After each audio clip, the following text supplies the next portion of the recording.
Hi, I'd like to talk today about magnesium. And I chose this particular supplement because it seems to be widely available and is now currently marketed for many uses, including sleep and pain. So what I'd like to do in this video is talk more about what exactly is magnesium, how does it work in the body, what foods contain magnesium, and provide information about some of the published studies that are out there that support its use. And finally, I'd like to talk about how it can be used safely. First of all, magnesium is a positively charged cation.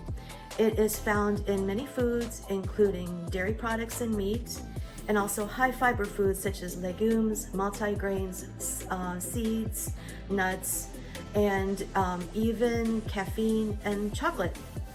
So what exactly does magnesium do? Magnesium is found throughout the body.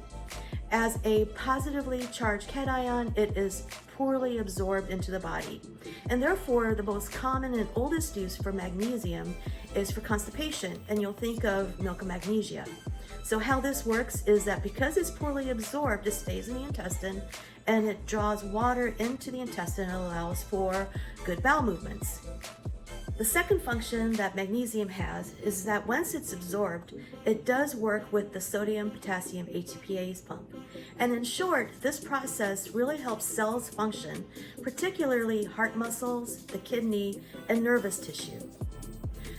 The third function that the magnesium has is in the regulation of calcium levels in the blood. So it does potentially have an impact on bone health. So let's look at the products that are available out there. There's different forms of magnesium. Magnesium hydroxide is a very common form of magnesium and it is very poorly absorbed by the body. And its most useful function is for constipation, to relieve constipation. The other products, the magnesium citrates, magnesium glycinates, and etc., have more bioavailability, which means more of the magnesium gets absorbed into the body. And if you look at the product labels that are out there, they promote the use of this magnesium for heart health, sleep, nerves, and also bone health. But these indications or these reasons for using magnesium have not been supported by the FDA. In fact, the only indication approved by the FDA for magnesium is constipation. So let's look at some of the published clinical studies. So in a large meta-analysis that evaluated randomized clinical trials, they found that magnesium was helpful in reducing the intensity and the frequency of migraine headaches. And they found this to be helpful with 500 milligrams of magnesium oxide daily. Another study found that elemental magnesium ranging from 329 milligrams to 729 milligrams daily can be helpful with sleep. Another third study found that nocturnal leg cramps could be helped with 226 milligrams of magnesium oxide. Now like I said before, you're going to find that many of these products are out there, and you'll also find after they have listed all the possible positive effects of magnesium, they have a disclaimer that has not been reviewed by the FDA. And again, the only approved indication for non-prescription magnesium is constipation.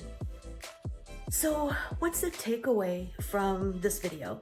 I would say magnesium is a very important element for your body for it to function normally. I think it's okay to use by healthy people for occasional constipation, occasional sleep, help with sleep, and even with some migraine issues.